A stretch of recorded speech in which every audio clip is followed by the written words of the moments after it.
Welcome to the first ever introduction to the SEM holder system for the Nano Channel chip. In a small video series, I'm going to go through what everything is and everything you need to integrate with the SEM holder itself in order to operate it in the optical microscope or in the SEM. So what we have here is made of PEEK, and that's, as you know, the very basic holder for the chip. And inside it we have the very central part there, which is for the Nano Channel chip. And as you can see, there are 4 rings inside this square in the middle, and those 4 rings are for O-rings to seal up the inlets in the chip. So in just a minute we're going to put the O-rings inside those holes, but first you can also see that there's actually a hole all the way through, right in the center. You can see if I put my finger on the other side that like,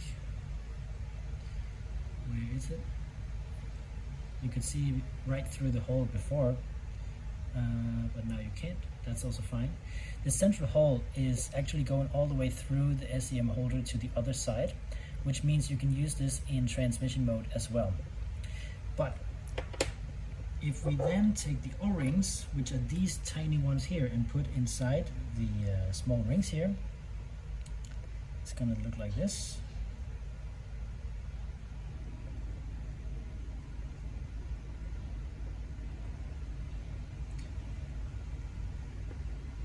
When the O-rings are in, we can put the chip in. And the chip has 2 sides, a top and a bottom side, and right here you see the top side.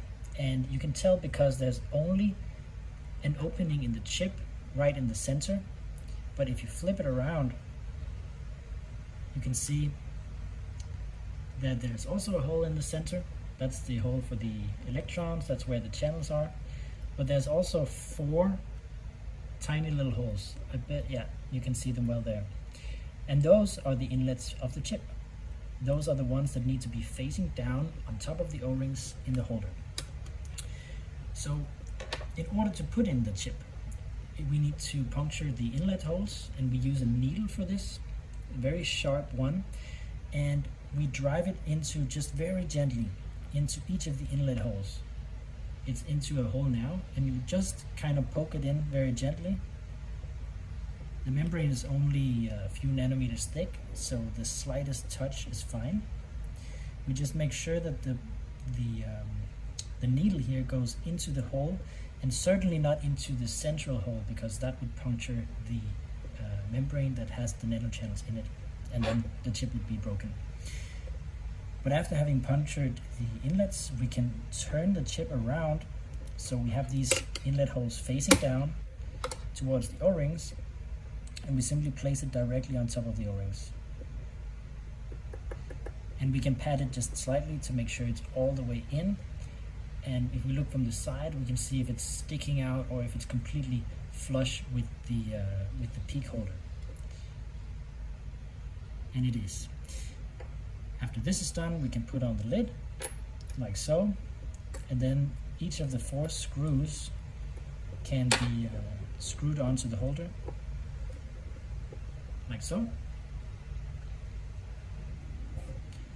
I do not tighten it a lot, and I do not tighten it fully until all 4 screws are in, so I make sure I have an even pressure on the chip in case it's not sitting completely straight in the holder.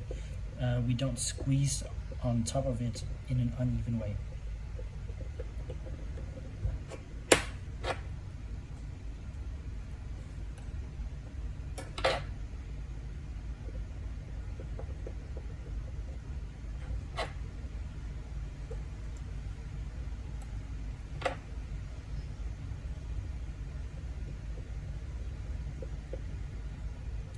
So when all the screws are in, I just gently tighten all of them, just to make sure they're tightened equally.